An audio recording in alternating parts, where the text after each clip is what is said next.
इस कहानी की शुरुआत में हमें अथीना को दिखाया जाता है और अथीना अपने ग्रुप में अपने सभी दोस्तों से बातें करती है कि अब हंटिंग का डेट करीब आती जा रही है और लोगों को जान से मारने का अलग ही मजा आता है। इन सभी मैसेज से हम समझ जाते हैं कि यहाँ पर इंसानों का शिकार करने की बातें हो रही है। इसके बाद हमें एक सीक्रेट लोकेशन को दिखाया जाता है जहाँ पर कई लोग मौजूद है और यह लोग असल में अथीना के ग्रुप के मेंबर है। तभी अचानक से इनके पास में एक आदमी आ जाता है और ये आदमी बहुत ही ज्यादा डर चुका है। इस आदमी को यह पता नहीं होता है कि यह इस जगह पर आया तो आया कैसे। एक आदमी इसके पास में जाकर इसे शांत करने की कोशिश करता है और इसे शांत करते हुए इसे जमीन पर लेटा देता है और एक चाकू से इसके ऊपर हमला कर देता है, जिसकी वजह से इस आदमी का बहुत ही ज्यादा खून बह जाता है। लेकिन इसके बाद यह आदमी अपनी जान बचाने के लिए बहुत ही ज्यादा कोशिश करता है, लेकिन तभी वहाँ पर अथीना आकर अपने सैंडल को इस आदमी के सिर के अंदर में घुसा देती है और इसी वजह से इस आदमी की मौके पर ही मौत हो जाती है। इसके बाद हम एक लड़की को देखते हैं और जब इसकी आंखें खुलती है तो ये अपने आप को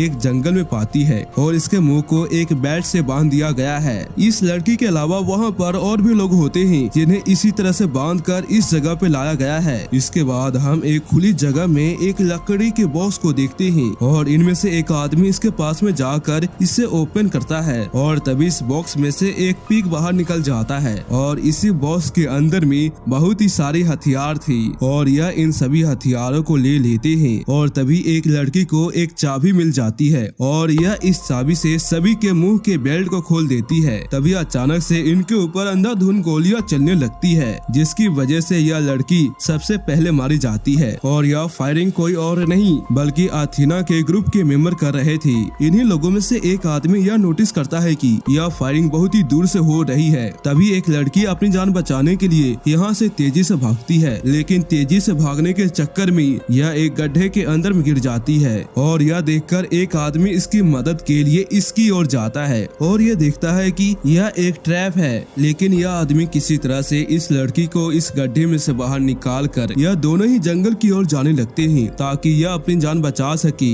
लेकिन तभी इस आदमी का पैर एक ट्रैप में फंस जाता है, जिसकी वजह से वहाँ पर एक जोरदार धमाका होता है और इसके चीथड़े उड़ जाते हैं। इस धमाके की वजह से यह लड़की वापिस से उसी गड्ढे में जाकर गिर जाती है और इसके बाद दूसरा आदमी इस लड़की की मदद के लिए इसके पास में आता है। लेकिन अब यह लड़की जीना नहीं चाहती क्योंकि इसकी हालत बहुत ही खराब हो चुकी है और यह लड़की इसके हाथ से गन छीन कर खुद को शूट कर लेती है। इसके बाद यह आदमी अपनी जान बचाने के लिए जंगल की ओर भागता है और जंगल में इसकी मुलाकात 3 लोगों से होती है। इनके सामने एक वायर की बहुत ही बड़ी बाउंड्री होती है। इनमें से 3 लोग इस बाउंड्री को पार कर लेते हैं, लेकिन जब चौथा आदमी इस बाउंड्री को पार कर ही रहा था तभी कोई तीरों से इसके ऊपर हमला कर देता है और ये आदमी बिना सोचे समझे अपने गन को लेकर पीछे की ओर भागता है ताकि वह उन लोगों को मार सके जो इनके ऊपर अटैक कर रहे हैं। लेकिन तभी इसके ऊपर कई तीरों की बारिश हो जाती है और यह यहीं पे मारा जाता है। इसके बाद ये तीनों एक शॉप पे चले जाते हैं और यहाँ पर ये लोग इस शॉप के ओनर से मिलते हैं और तभी इन्हीं में से एक लड़की शॉप में रखे हुए सामान को खा लेती है और खाने के तुरंत बाद ही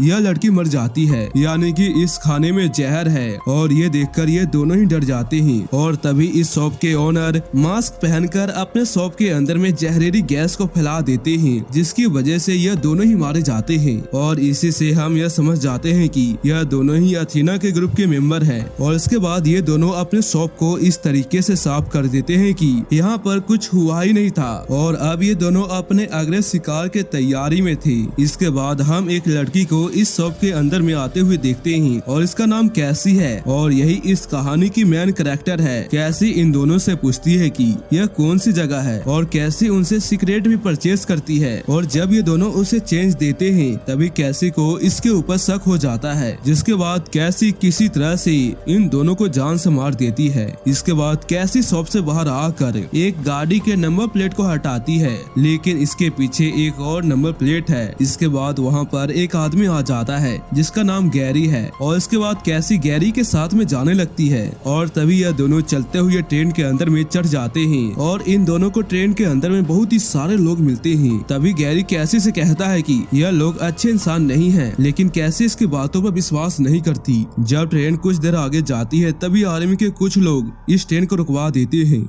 इसके बाद आर्मी ऑफिसर इन सभी को ट्रेन से बाहर निकाल देते हैं और इसके बाद गैरी के पास में एक आदमी आ जाता है और उसे कहता है कि आई डोंट थिंक सो कि वह तुम्हारी बातों पर विश्वास करेंगे। इस आदमी को इंग्लिश लैंग्वेज में बातें करता हुआ देख गैरी परेशान हो जाता है और तभी यह आदमी गैरी को यह बताता है कि वह एक एक्टर है और हंटर भी, और मैं भी उन लोगों के साथ में मिला हूँ। यह सब सुनते ही गैरी को बहुत ही ज्यादा गुस्सा आता है और गैरी उस पर हमला करते हुए एक बॉम्ब को उसके पैंट के अंडर में डाल देता है, जिसकी वजह से इस आदमी के चीथड़े उड़ जाते हैं। इसके बाद यह सभी आर्मी ऑफिसर कैसी को एक कैंप पर लेकर जाते हैं। वहीं पर कैसी एक आदमी से मिलती है जो पहले कैदी था, लेकिन वह किसी तरह से बचकर भाग आया है। वहाँ पर एक आदमी आकर इन दोनों को अपने साथ में ले जाता है और ये आदमी हंटर की काफी ज्यादा तारीफ कर रहा था, जिसकी वजह से कैसी को इसके ऊपर शक हो जाता है और कैसी उसे लात मारकर गाड़ी से नीचे गिरा देती है और खुद गाड़ी को चलाते हुए इस आदमी को जान से मार देती है। और अब इसका दूसरा साथी कैसी के ऊपर में गुस्सा होने लगता है और कहता है कि हमारे पास में बस एक ही रास्ता था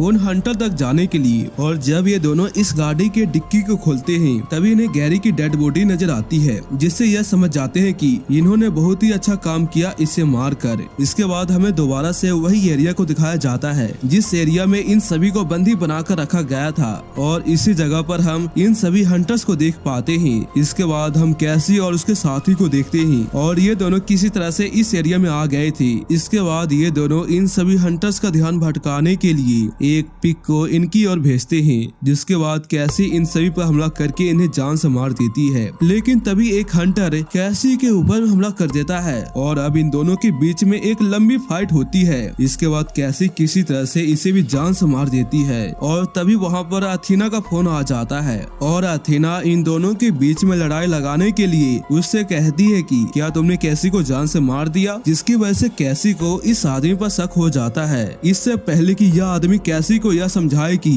वह अथीना का आदमी नहीं है, तभी कैसी उसे जान से मार देती है। इसके बाद कैसी हंटर के पास में जाती है और उससे पूछती है कि अथीना कहाँ पर मिलेगी और यह उसे एड्रेस बता देता है, जिसके बाद कैसी से जान से मार देती है। इसके बाद हमें 1 साल पहले का सीन दिखाया जाता है और यहाँ पर हमें यह पता चलेगा कि यह सब हंटर्स क्यों बने। इस कहानी की शुरुआत में हमने जो मैसेज देखा है, इस मैसेज में अथीना अपने दोस्तों के साथ में बस मजाक कर रही थी, लेकिन कैसी के साथ और भी लोग इस मैसेज को फैला देते हैं, जिसकी वजह से अथीना और उसके दोस्तों को कंपनी में से बाहर निकाल दिया जाता है और अब अथीना के साथ इसके सभी दोस्त इस बात का बदला लेना चाहते हैं। इसके बाद हम कैसी को देखते हैं जो अथीना के लोकेशन पर चली जाती है और कैसी अथीना के पास में जाकर उसे कहती है कि मैं वह कैसे नहीं हूँ जो तुम मुझे अभी समझ रही हो। और अब इसके बाद इन दोनों के बीच में लड़ाई होने लगती है और इन दोनों की लड़ाई में यह दोनों ही बहुत ही ज्यादा जख्मी हो चुके थे, लेकिन अंत में कैसी किसी तरह से अथीना को जान से मार देती है और इसके बाद कैसी और उसके सभी ड्रेस को पहनकर उसके प्राइवेट प्लेन में जाती है और इसके साथ यह कहानी यहीं पे खत्म हो जाती है।